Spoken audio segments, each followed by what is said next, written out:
Hi,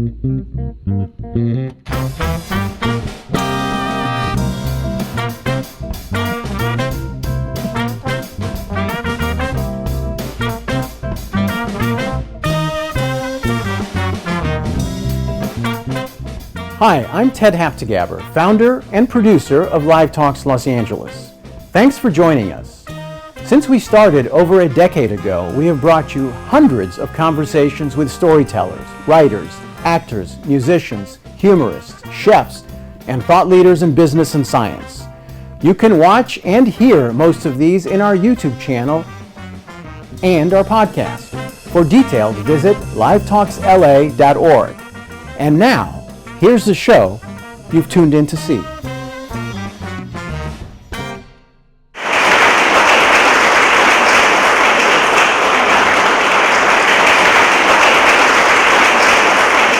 Thank you for coming to Los Angeles. It's a pleasure to be here.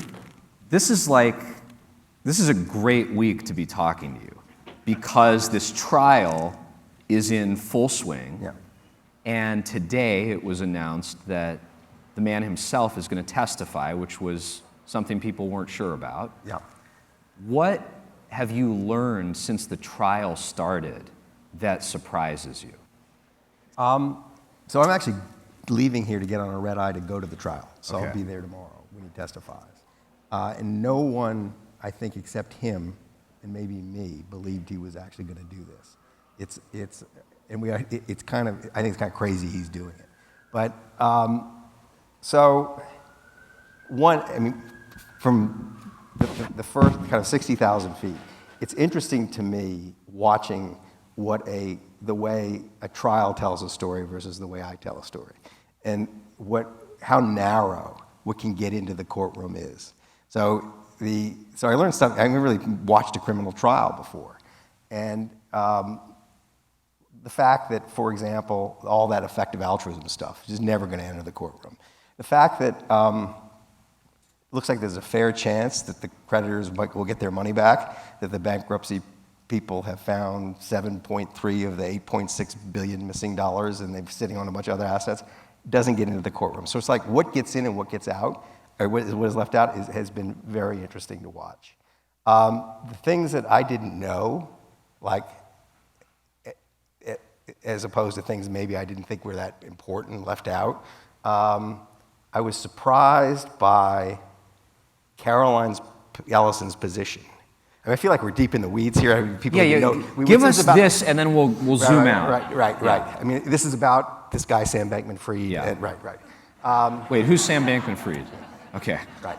And so the tone, the way the witnesses, especially the inner circle of effective altruists, are describing their inner states before it all went bad is so different from the way they presented it to me and the way they presented it even in writing when they were communicating with each other. Caroline Ellison presents herself as someone who is kind of in agony about the situation she was in and kind of wanted to quit or didn't trust him, going back quite a ways, like going back to the middle of 2021. And I've got a stack of letters that she wrote him where she's just professing her love for him. And her main fear in these letters is not that the business that she's running is going to go down because they're taking excessive risks or that they've done anything wrong with the customer's money or anything like that, that she's bad at running a hedge fund.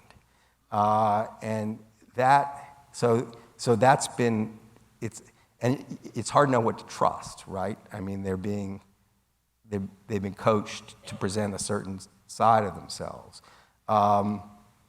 All of the witnesses, all those three witnesses, have told a different story about how they felt about what they were doing than you would have thought they would tell if you'd seen what I'd seen. So that's one thing that surprised me. The prosecutors are pushing a case, and it's a pretty reasonable case, that when crypto started to unravel in May, June of last year, that's the moment where they dipped into the customer. Not just had the money in the wrong place, the money was always in the wrong place, but where they kind of dipped into the customer funds and to repay crypto lenders. And I was cloudy in my mind what exactly the interaction had been between especially Caroline, who was running Alameda, and Sam. And it was a little unclear how much she had shared her concerns with him and shared the details of the problem. And so I've been a little surprised by how aggressive she said she was with him. And I was very surprised that he seemed to have dodged the meetings to discuss it, like almost made a point not to be there, as opposed to it being something that just wasn't on his radar. There was one detail that it was, and you don't know how true it is, so it's just what they said. But what I'm thinking is, when I go back and issue a paperback, or I go into the hardback, there are only a few things that I will amend, but I'll amend them or add. It won't be amending them. It'll be adding like little footnotes saying, and in the trial, this was brought up. In 2021, they had $950 million in revenues at FTX. This incredible growth. Nishad has said that Sam asked him to backdate some revenues from 2022 to make it $1 billion, so it looked better for the venture capitalists. And did you see this? It was a little thing, but it was there wasn't much from them about bad behavior predating the June period, but there was that goes back quite a ways. So that was interesting to me. I've been surprised by kind of some of the bad stuff that hasn't come up. In the book, there's, I think, maybe the most telling chapter is the chapter when after they create, Sam leaves Jane Street, where he's been a kind of successful high-frequency trader to become a high-frequency crypto trading firm, recruits 19 very unlikely candidates for this job, who were all effective altruists. Almost none of them have any experience in the financial sector. They're all 24 years old. And there's a kind of Ferris Bueller's Day Off in the markets period here, and in 2 months, he's got these people, all of whom are member of the same kind of tribe, all of whom think of themselves as kind of friends and fellow travelers. He's got them at each other's throats, and half of them think that he's either catastrophically reckless with money, with other people's money, or has actually stolen it. And I'm a little surprised that hasn't found its way into the trial. And there are all kinds of reasons why there are all these rules for evidence. And the rules for evidence makes it very hard to give context, very hard for both sides. So I've been as surprised by what's not in the courtroom as what is in the courtroom. So I think our mission for the rest of this conversation is for everyone in this audience to understand what you just said to me. Okay. Let's get just the basic skeleton of this corporate structure here, if you can call it that. At a high level, you have FTX. You want to start with the person so we can explain this? We'll get there. All right. Let's start with the business. Okay. What is FTX and what is Alameda? Okay. I'm going to start with Alameda because he started with Alameda. So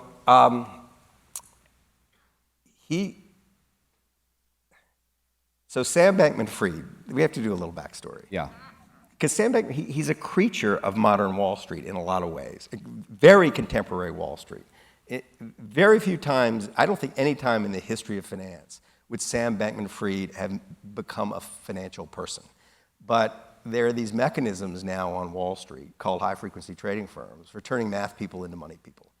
And they go into the physics and math departments of MIT and Harvard and Stanford, and they suck people out who have a certain aptitude, and Sam has the aptitude, to trade in the markets and look for little inefficiencies in asset prices. And automate trade, kind of create trading rules to exploit these inefficiencies. Sam sees in 2017 that this thing called crypto, which he had no interest in. So little interest in that when he was at MIT, someone offered to give him a free Bitcoin and he didn't even bother to collect it because he thought it was all bullshit. So in 2017, he looks out and he sees this thing called crypto, which was just this kind of toy 5 years earlier, had become a $2 trillion market. And that prices were so out of whack that, I mean, it wasn't just a little inefficiency that you could like buy a Bitcoin in the United States for $800 and at the same time sell it in Japan for $1,000. The modern Wall Street had not reached into the crypto markets. So he creates this firm, Alameda Research, down the street from me in Berkeley, to do in crypto what Jane Street was doing for other assets. And it's rapidly automated trading. You know, it's saying, it's sending out lots of rules in the marketplace. If you see a Bitcoin selling at different prices on different exchanges, buy at the low price and sell at the high price, for example. And they're doing 250,000 trades a day and not keeping track of them. And zero exposure at the end of every day? No, or are they taking big positions? I think they're taking some risk, but yeah. The idea is mainly exploiting price differentials. And they're playing with what in retrospect looks like chicken feed. They got $170 million of money from other effective altruists. It's all an effective altruist operation. It's bizarre, right? And so that it works, then it doesn't work, then it works. But what happens over the course of the next 18 months is that the Wall Street firms of the sort that he left behind start to see what he saw. And they start to move into this market. And there ceases to be the same kind of profits. And he's thinking like, where am I going to make money? And it is true that in crypto, like the big fortunes have either been made by buying Bitcoin at nothing and having it go up forever, or creating an exchange. And an exchange is just a casino. It's a place where people come to place the bets. So this is early 2019. He's moved to Hong Kong, and he's in a funny, we haven't described him, but he is in his own mind an extremely unlikely person to create a crypto exchange. Because a crypto exchange is sort of, to run a crypto exchange, you're kind of a carnival barker. You have customers. You have to appeal to normal people. He is not a normal person. He's never had any relationships with normal people. He doesn't think that he can actually attract a crowd. So he designs an exchange, in part because he's dissatisfied by the way the exchanges work. They're not professional grade. Like the crypto exchanges are very bulky compared to like the New York Stock Exchange. And so he builds something in part because he thinks he wants to trade on something that's better. And he tries to sell it to other exchanges to do it. Like he doesn't think, I'm going to run an exchange, and no one will buy it from him. So early, mid-2019, he ends up just saying, okay, I'm going to try to do this myself. So he then has two businesses. One is this firm that trades on crypto exchanges, and the second is this crypto exchange. So he's his own customer, in addition to being a service provider for other customers. And the alleged crime that he's on trial for fundamentally comes down to the relationship between these two businesses. Yes. Can you explain that a little bit? Yeah. I mean, he violates all the rules of what one would do in a regulated U.S. entity. But crypto's different, right? What he designs it looks a lot like a lot of the other Asian crypto exchanges. But the problem right from the start is that I think in his own mind and in practice, he doesn't distinguish much between the two businesses. He's running both of them, and he thinks of it as all kind of one big pool of money. And he's partly backed into this position because in the beginning, no bank would service his exchange. And you need a bank, like a real bank, not a crypto bank, in order to get fiat, government currencies, onto and off of the exchange. So if you want to use some dollars to buy some Bitcoin, you've got to be able to wire the dollars into a bank account first. And FTX couldn't get a bank account. But Alameda, his first business, did have bank accounts. And so in the beginning, if you were one of his customers on his exchange and you wired money to FTX, you actually didn't wire it to FTX. You wired it to Alameda or accounts inside of Alameda. So from the very beginning, I mean, billions of dollars piled up inside of Alameda that were meant to be on FTX. And so already he has a problem of just like the money's in the wrong place from the very start. There's another mechanism which there are two mechanisms by which the money gets to the wrong place. And the money being in the wrong place is like only kind of a fraction of the problem. It's the beginning of the problem. It's like what they do with the money. But the second mechanism was the selling point of his exchange. The reason it succeeded so well was ironically its ability to manage risk. That crypto exchanges up to that point had repeatedly suffered big losses. Their customers had suffered big losses, and the exchange couldn't actually cover it, and they would share the loss with the other customers. This was just it sounds bizarre, but it was the norm in the crypto world. And of course, it was tiresome to the people who traded crypto. And you didn't want to be on an exchange where if you made a bet and it worked out, they call you up and say, sorry, the guy who lost isn't around to pay off the bet. And Sam and his partners had designed a clever mechanism to quickly liquidate people who had losing bets before the collateral they had put up for the bets was exhausted. So they were not in a position really to have traders come on their exchange and lose a lot of money that wouldn't be covered, except Sam's own business. Alameda was a trader on the exchange, and right from the beginning, they had that risk tool, that risk engine switched off so that they could lose as much money as they wanted, up to like billions of dollars. Was there anything illegal about that, or is it just I asked this question of a woman who just left the prosecutors. The office is prosecuting him, Southern District of New York.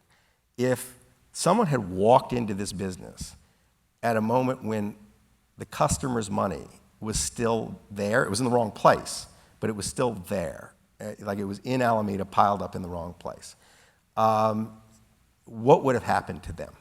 Like, how much trouble would they have been in? And she kind of said basically not much. Like, that probably what would have happened is they would have been instructed to like move it to the right place and there'd have been fines or something, but so it is a bad thing. It would have been if they were a regulated U.S. exchange. They never would have been able to do all this stuff. They wouldn't have been able to. Exchanges in the U.S. don't custody the people's accounts, for starters, so the structure's different. But there were reasons why the money was in the wrong place to start that weren't squirrely, but then it starts to become pretty squirrely when they start to make use of the money. One of the, you asked me what has come up in the trial that surprised me. There were a couple things that they're open questions I leave in the book that I thought the trial might answer and haven't, and hasn't. One of the questions is, at what point is there, if everybody who was a customer of FTX came in and asked for their money back, they wouldn't be able to get it? The prosecutors are sort of suggesting it's maybe June of like last year, but nobody's really identified that moment. And it's an interesting... But the key is it's all of them at the same time, right? Right. Which, if it were a bank, no one expects all the money to be there, but this bank. wasn't a bank. It's not a bank. It's not really it's a run on the bank-like dynamic happening to a not bank. That's right. But if that had happened, in January of last year, presumably they would have been able to just pay all the depositors. No one in FTX would have thought, they would have thought that's unfortunate, but they wouldn't have thought it was a big problem because the people get all their money, see it was there, and they'd come back. So this question of like when, you just call it Sam's world, these two businesses, when the liquid assets in the liquid number of dollars and bitcoins and was less than what was owed FTX depositors. It's an important question actually for the bankruptcy people, because the bankruptcy people are running around looking to claw back money that was given out by FTX and Sam. Pay everyone who has a claim on it. Yeah, and pay everyone who has a claim on it. They can't claw it back unless when money was given away, the enterprise was insolvent. And the bankruptcy people have been very slow to figure out that moment because I don't think they want the answer. I think because it's not till pretty recently that was true. So that's like one of the questions I thought they might get at in the trial, and they have just really not bothered because I guess they don't have to. The other question, and it's partially being answered by the bankruptcy people. But for me, this drove me crazy when all blew up. I was there, right? Yeah. I was in the Bahamas with him. I was badgering him with my own crude balance sheets. And the crude balance sheets we're going to forget these were two separate businesses. I'm just trying to figure what happened to the money. We know how much kind of roughly came in from customer deposits, from venture capitalists, from the earnings you had, from the earnings the trading firm had. We know the losses and the expenditures. And there was a huge gap. Like, money seemed to be just missing. Like, I don't know what it was, $7 billion or something. The bankruptcy people seemed to have just found, I mean, John Ray, who ran the bankruptcy, sat down with me a couple of times. He says, it's like an Easter egg hunt. He says, we keep finding money. Right. And it's like really finding it, like in bank accounts that they didn't know they had, and in crypto exchanges where they just left a big pile of money. And so some of that question's been answered, but some of it hasn't. And like, I kept waiting. I thought a shoe was, so one of the things I thought was gonna happen when the prosecutor's basically done making their case, one of the things I thought was gonna happen is one of these characters, probably Caroline, was gonna get up and say, there was this thing that happened. We made this bet that no one knows about. And it lost $4 billion or $5 billion. And that didn't happen. And it's really mysterious because, I spent a lot of time with the traders in Alameda, like the rank and file, and even in the court, even the witnesses for the prosecution have echoed what they said. Alameda itself, its trading accounts, consistently very profitable. So they weren't losing money; they were making money. In the end, before it all goes bad, Sam proposes to his colleagues that they should just shut down Alameda because it's attracting bad publicity. And his colleagues rebel because they don't want to lose those profits. Right. So there is this like mysteries where the money And do you think your sort of crude balance sheet accounts for all the money they made? Yeah. Okay. Yeah, it's there. It's sort of like I took the yes. The Alameda profits are a known quantity. Yes, roughly, Okay. Ballpark. Yes.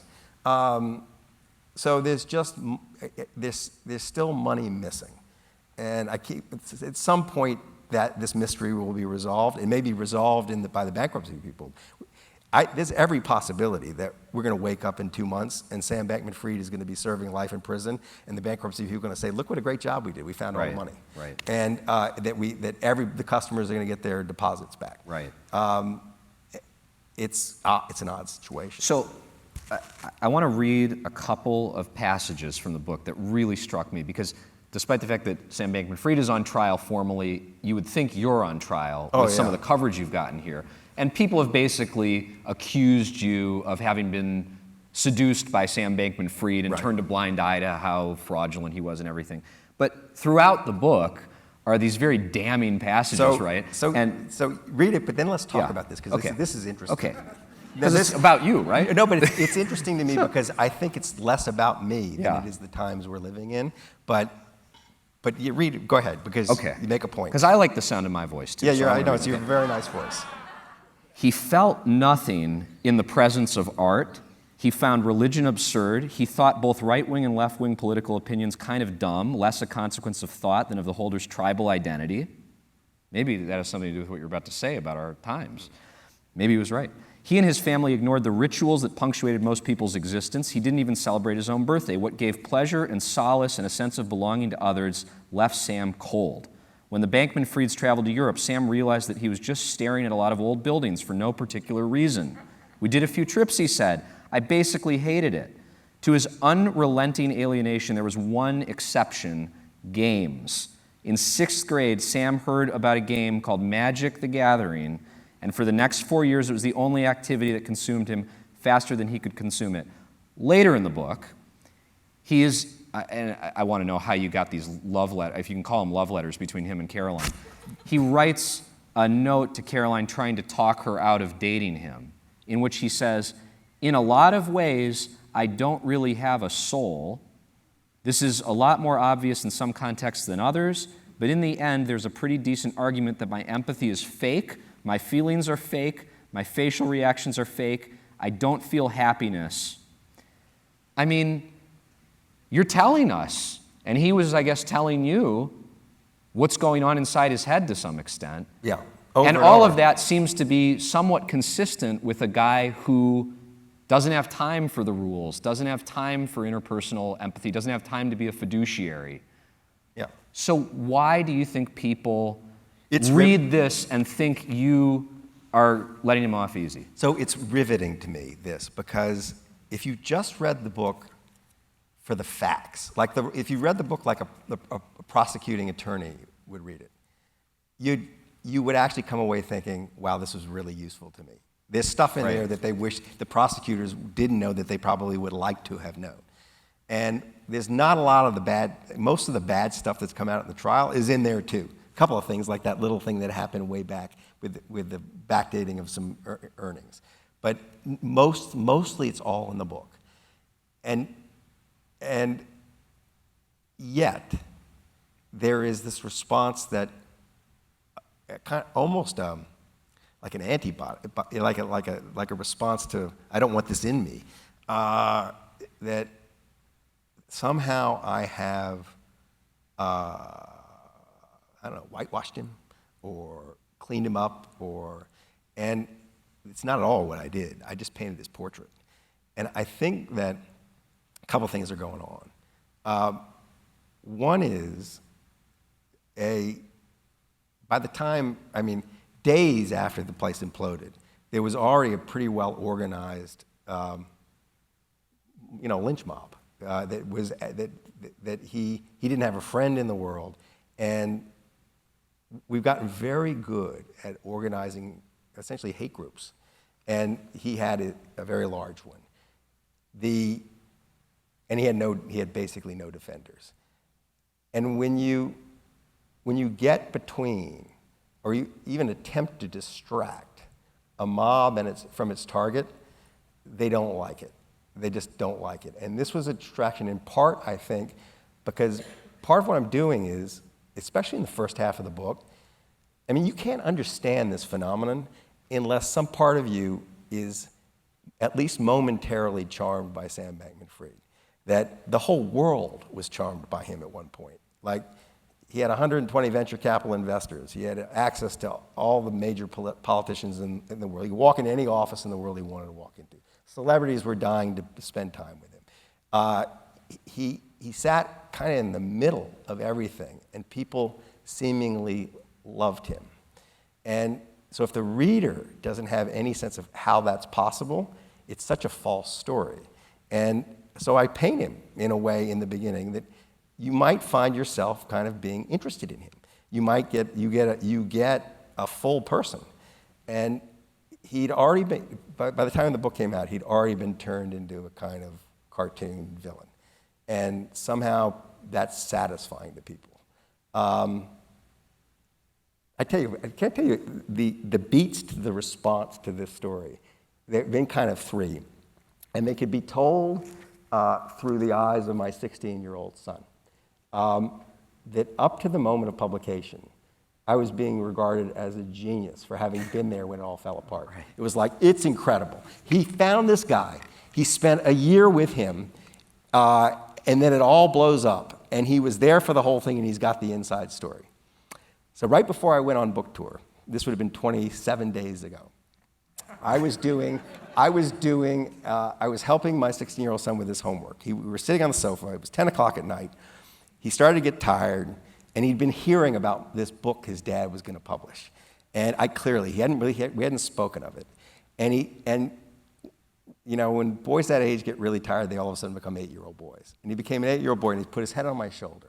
And he looks up, and he says, "Dad, are you a genius?" And I said, "No, I'm not a genius." And he said, "Would anybody say you're a genius?" Because clearly what was happening, he was hearing at school his dad had done this ingenious thing. And I said, "No, only some stupid people would say I was a genius." And he looks and he goes, kind of relieved. He goes, "That's what I thought. You never say anything that intelligent." And so the first moment is his dad has done something that's causing his friends to tell him that he's a genius. 2 days later, the book has been embargoed, so like nobody has read it. Literally, like 10 people in the publishing firms have read it. And it's been successfully embargoed. But the book is published. Without being read, there's an explosion on Twitter. He calls me up. He's crying. He says, "Dad, people are going to kill you. This is crazy." He said, "Have you ruined your reputation?" He said, and I said, "First off, I told you not to look at Twitter. And second, no, that's not what this is about. This is people who haven't even read it." He breathes a kind of sigh of relief. And I said, and he promises that he won't go on Twitter. I wake up the next morning. I get in the car to go do some TV show. And the publicist says, "Well, the good news is, following 25 no-star reviews on Amazon from people who haven't purchased the book," he says, "you have your first 5-star review. The bad news, it's by Walker Lewis." And he'd gone from Twitter to Amazon. And in the review, it was hysterical. It was Michael Lewis's best book yet. It was people are saying he's defending Sam Bankman-Fried, but he's not doing that at all. And from there, it's like 3 paragraphs that look like it came from ChatGPT-3, but it's beautifully done for someone who is not. Also, he shared with everybody else on Amazon the fact he had not read the book, right? Fair enough. So right. So that's the next beat. A week later, he sees what's happened on the New York Times bestseller list, and he calls and says, "Dad, we're rich. We're going to be rich." And so my beats of this story are, it was great to be there. There was this moment where it exploded, where kind of opinion was formed about it, a very rapid opinion, before it was actually digested. Mm-hmm. And why the need for that opinion is interesting to me. The need to defend yourself against it before you even read it. I've had it before in modified form, but never to this extreme. And it has to do, I think, with a whole bunch of things, but it partly has to do with Sam Bankman-Fried.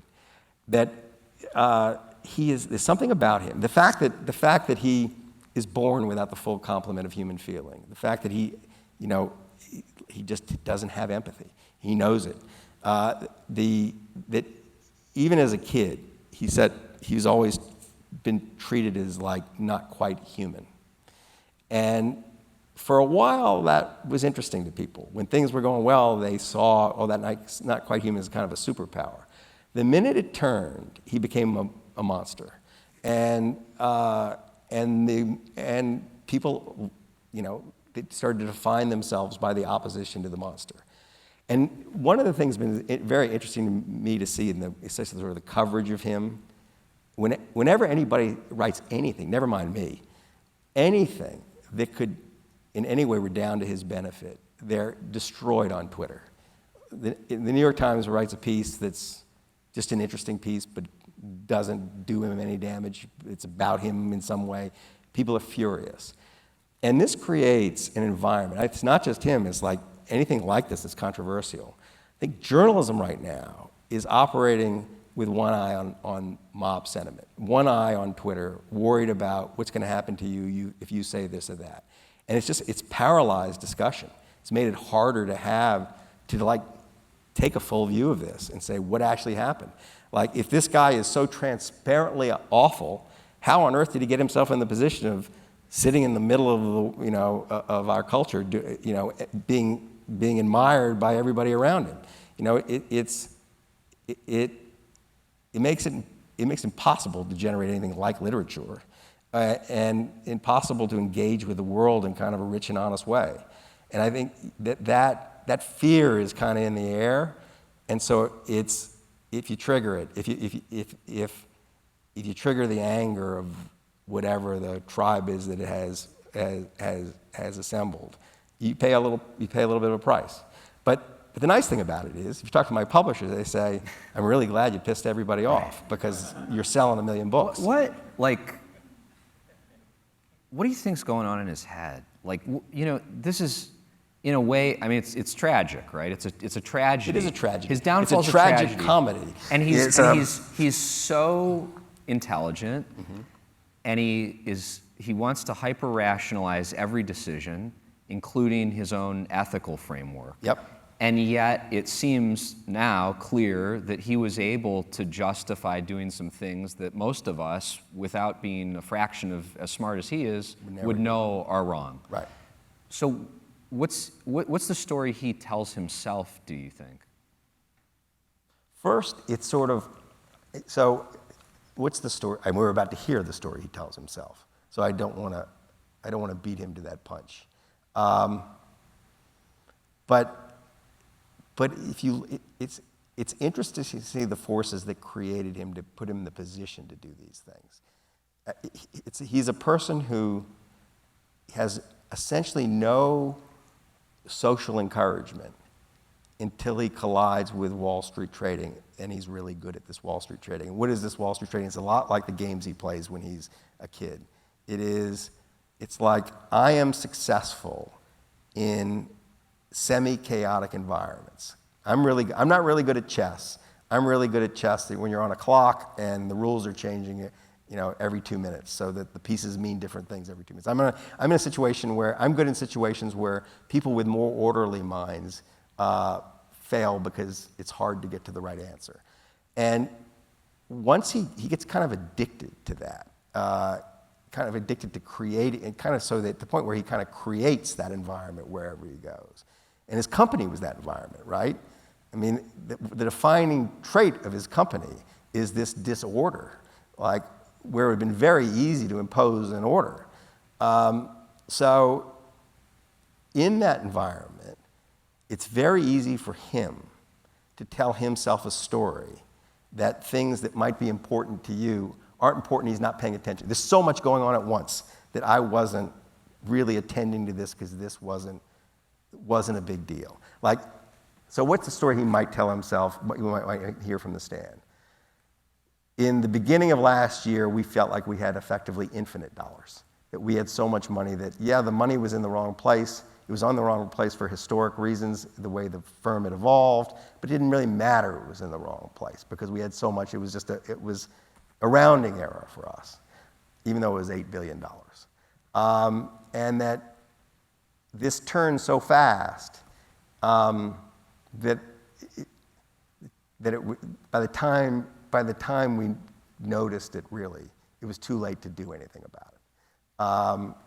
I'm sure that he's telling himself that story. And that, yeah, the rules are that you should tell everybody that the money's in the wrong place and we can't repay you, but actually, that's not what you would want me to do if you were a customer. You just trigger the run then. So we try to figure out how to fill the hole.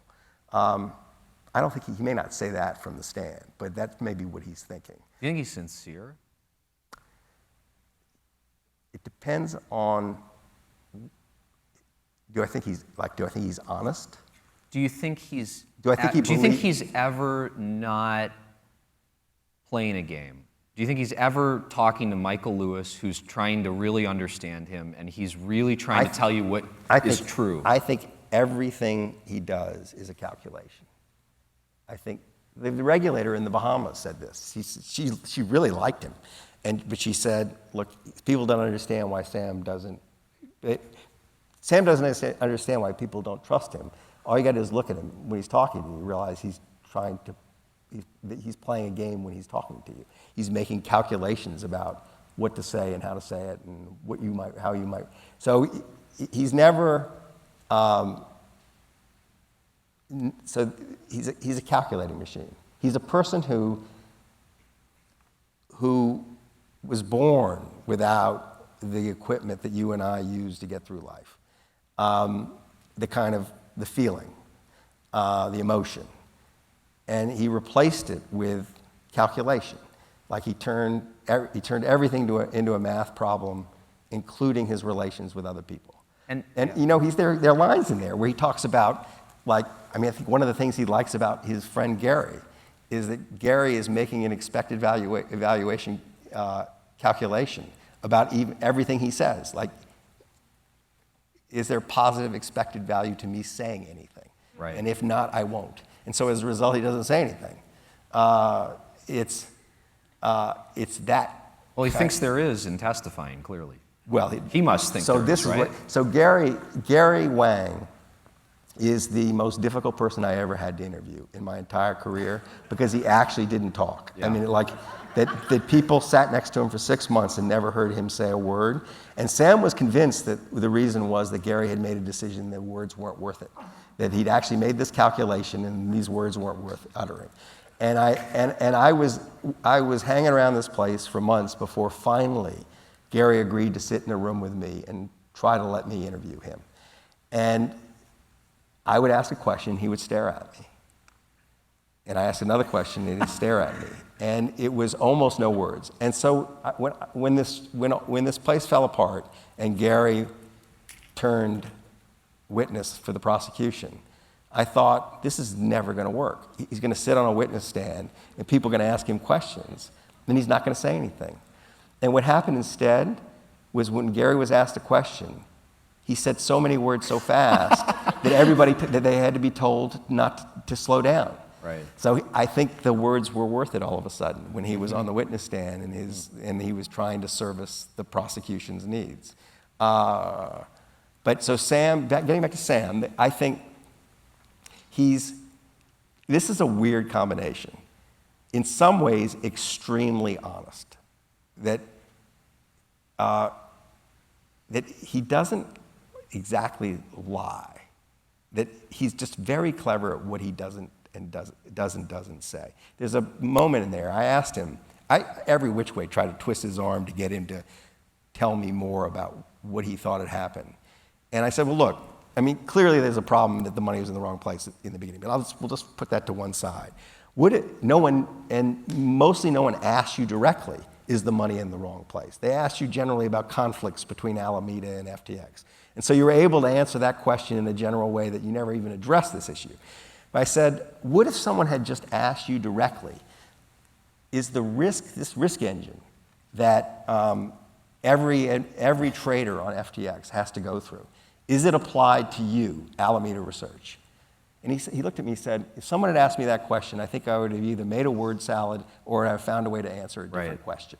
So he's telling me the way. That's what he does. That's what he does. Yeah. That's what he does. So you can sort of extrapolate that approach to interpersonal ethics to his embrace of this movement, effective altruism, which is basically the religious cult that is the founding premise of his community. And I think you can't understand the deep interest of this story and this character if what you want to say is, oh, that was just cover. That was just BS. Right. It's where he lived. It just made sense to him. It made sense to him. And it made sense to their whole crowd. It's a kind of anti-cult cult. It's an odd kind of cult because it's a cult of reason and argument. So unlike most cults, through argument internally, it can make huge jumps and shifts in what they're doing. Will you give everyone just a little context on Peter Singer, Sure. who's a bona fide great philosopher, and then So the effective altruist movement is born about the same time as crypto. And it's spun up by some philosophers in Oxford who are disciples of the Australian philosopher Peter Singer, who is a utilitarian and who made arguments back in the 60s and 70s that made people uncomfortable but nobody really did anything in response to. And the arguments were, he was making impassioned, very powerful arguments that we owe a duty to our fellow human beings beyond our immediate circle, such that it starts with a story. It says, if you were walking by a pond and you saw a child drowning in the pond, and you were dressed in nice pair of shoes that you spent $200 on, would you think twice before jumping into the pond to save the child, even though it's going to ruin your $200 pair of shoes? Of course you wouldn't. So why do you not give $200 to save a child, in the life of a child, say in Africa? It's the same logic. And so he's arguing for sort of expanding the circle of one's empathy and one's giving. It's not actually the point isn't pressed hard until these Oxford philosophers start to make arguments. There's a philosopher named Toby Ord who wrote a piece in which he argued that point out that if he took half his salary and gave it away effectively, like looking for the most bang for his buck in saving lives or improving quality of life, he could, for example, prevent blindness in 80,000 kids in Africa. And they start to push for thinking both the idea that it's a duty to give and thinking really ruthlessly, efficiently about it, quantifying it, turning it into a math problem. If you have some dollars to give, with what cause will you maximize the quality life years you increase on Earth? And that's how it starts. Then it starts to morph. And when it hits Sam Bankman-Fried by 2012, when he first hears one of these guys giving a speech in Cambridge, they've moved on to this idea of earn to give. And the argument they're making is, look, you may already be here in terms of like serving your fellow man. And you may be thinking of, say, becoming a doctor and going to Africa and saving lives in Africa. But if you have the capacity to go work for a high-frequency trading firm and they want you, you could make enough money to send 50 doctors to Africa and save 50 times the number of lives. Sam hears this argument about the same time he discovers high-frequency trading, and he is just instantly won over by it. And this idea that he's going to earn as much money as possible to give it away. And he walks the walk. When he goes to Jane Street, he gives away everything but a modest amount he's living on. But then, soon after, the movement kind of jumps the shark, and it does it in this way. When they're having arguments about it, these are quantitative people trying to think rigorously about how you maximize the efficiency of your giving, and if what you're trying to do is maximize the number of lives saved or life years saved, and you introduce the problem of existential risk to humanity. That there are a number of different ways that our species might be eradicated. Asteroids strike, artificial intelligence somehow turning on us and wiping us out, some manufactured, man-made pandemic that's really efficient at killing people. And they have a list. They build a list, and they assign odds to the various things that might happen. And once you do that, the math of reducing the risk of any of these things it leads to, no matter how small a difference you're making in the odds, it leads to a massive number of lives saved in the future. You're talking about saving not current lives, but generations. Like a million years from now on Mars or wherever. And it's a little crazy because how you assign odds to any of this stuff. But once you're willing to accept there's a positive risk, the math works out. And Sam follows the math, and interestingly, so does the movement. You would think that a movement that starts as kind of what seems like a very feeling movement, save the life of a child in Africa, has no problem moving away from turning their backs on children in Africa and starting to prevent asteroid strikes. It's an interesting thing, and it's because the kind of people that this movement attracted were exactly the same kind of people that. Do you think that really became his motive, North Star, or did it just become something that made sense to him if you were going to be ethical? Oh no, I think they were quite serious about it. And I mean, I watched. This was like an obsession with them, and it was their organized. To the extent there were arguments among them about how they were doing what they were doing. It was just a question of like when do we start? When do we stop making the money and start giving it away? I mean, Nishad was arguing we should be doing this sooner and faster, and they started to actually give quite large sums of money away. But more to the point, it occupied a lot of brain space. Like there's a scene in the book where they're sitting around with their philanthropy team trying to figure out who to give the money to, and and there's a funny little wrinkle to this. Their interest, as bonkers as it sounds, the way I just put it all, it's kind of interesting some of the insights that they got to first. It's interesting that they were way ahead in the concern about artificial intelligence of the general public, right? I mean, that Sam Bankman-Fried is worried about artificial intelligence. To what ends of, like, what purposes is another question, but well before anybody's thinking this is a problem. And it leads him to make an investment in an AI firm called Anthropic. And I had a very funny moment. The bankruptcy people, when they took over the firm, they didn't know what any of this was. It was a mess. They didn't know who the employees were. They didn't have, I have an organization, they didn't have an organization chart. They didn't have anything. And John Ray, the guy running the bankruptcy, when he was telling me what an idiot Sam was, says, look, he invested $500 million to buy 20% of this AI firm called Anthropic. And he'd done it because he thought it was maybe a lever to get into the whole discussion about how you regulate this new technology. And John Ray was saying, like, this is like $500 down the drain, totally worthless. And here we are. Anthropic is now, I think, most recently valued at $30 billion. And that stake, which they still own, is a $3 or $4 billion position, which will help. That's going to pay back. It's going to pay back the depositors, right? So in their defense, some of their things they were interested in were worth being interested in.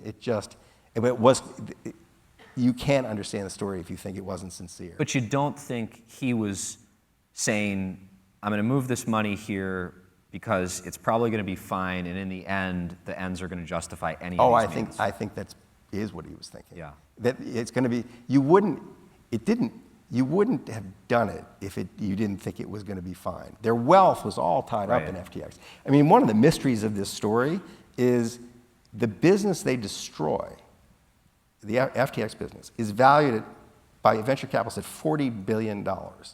And it just seems to be going up. And that is the source of Sam Bankman-Fried's wealth.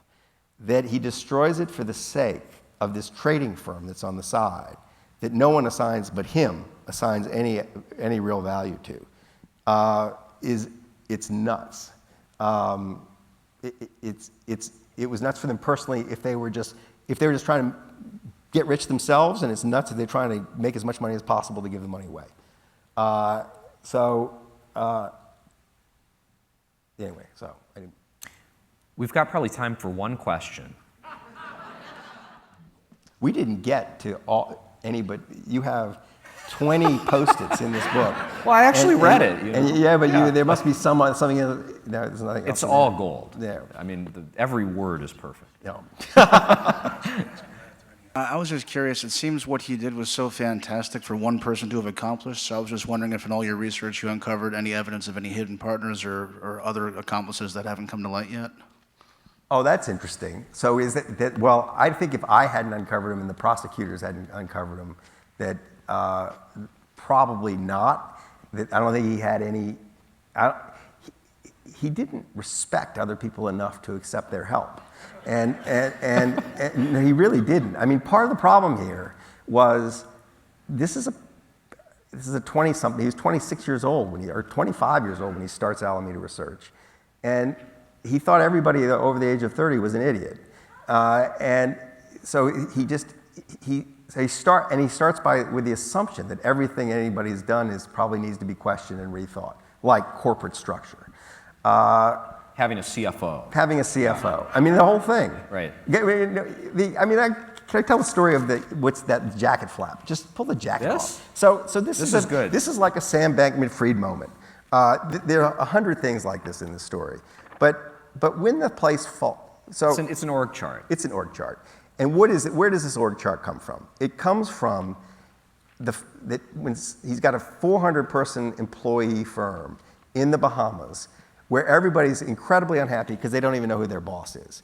And it's so chaotic. And Sam, to address the unhappiness, because he has no interest whatsoever in anybody else's emotions, brings his own psychiatrist in from San Francisco to be the firm's psychiatrist. And we didn't even get to, he's sad also. He's a sad guy. Yeah, the psychiatrist is a sad guy. And Sam. And Sam. And like really sad. Yes. Like he's depressed. Yeah. Yes. And the psychiatrist soon has 100 people coming and laying on his couch, complaining about how they're not sure if that person's their boss or that person, or who's reporting to who. There are all these work problems. So the psychiatrist, in order to deal with the patients, starts to, in therapy, tease out the organizational structure that Sam himself does not know. Right. Sam himself couldn't tell you what this looks like. And this org chart is the shrink's picture of the organization. And it's the only picture of the organization. Right. It's the only list of all the employees who work there. And the bankruptcy people and the prosecutors didn't have it until this thing came out 3 weeks ago. I was the only one who had it. Right. And so Sam Bankman, the idea that there was someone out there, some like mastermind, helping him do this, I think we would know if there was like other people involved. On the other hand, he had a whole society that enabled him, that he could not have. Meaning our society. Our society. Yeah. He could not have done it without the help of 120 venture capitalists bestowing their trust upon him. He couldn't have done it without lots of fancy politicians taking him into their lives. He couldn't have done it without celebrities who wanted to be his best friend.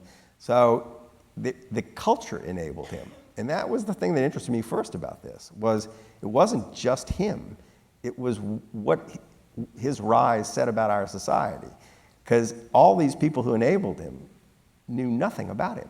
I want to end on one question about our society, because you've been writing about these interesting characters in different corners of our markets and our politics for a long time now. Is the society that made Sam Bankman-Fried rise more fascinated and obsessed by wealth and money than the society that you started covering 25 years ago? Well, it's also, look, the people the characters of Liar's Poker were regarded as obscenely paid when they were making $4 or $5 million a year. The Jane Street, Sam was told at Jane Street that if he was there 10 years, he'd be making $60 or $70 million a year. That the sums of money that people are able to generate, first, that's changed. And Sam Bankman-Fried goes from no money to having $22 billion in 18 months. That hasn't happened. In human history, it hasn't happened. You used to have to do things to make $22 billion. Right. You used to have to dig oil wells or build a railroad or at least conquer a country. And he writes a computer program, and he's got $22 billion 18 months later. So that's the first thing that's very different, is the size of the sums of the money and the speed with which they can be accumulated has this huge distortive effect. But the second thing is, and this is very particular to Sam and his ambitions, but there's less of a counterweight from the other parts of society. Institutional trust and capabilities have declined to the point where all of a sudden an individual with this big pile of money looks like they're more important than the government, in say addressing pandemics, so that the combination of the decline in public institutions with the incredible rise in the speed and the amounts of money that individuals can generate has just tilted this balance of power. And so and he was a textbook case of what happens when this happens. Mike Lewis, thank you. Yeah.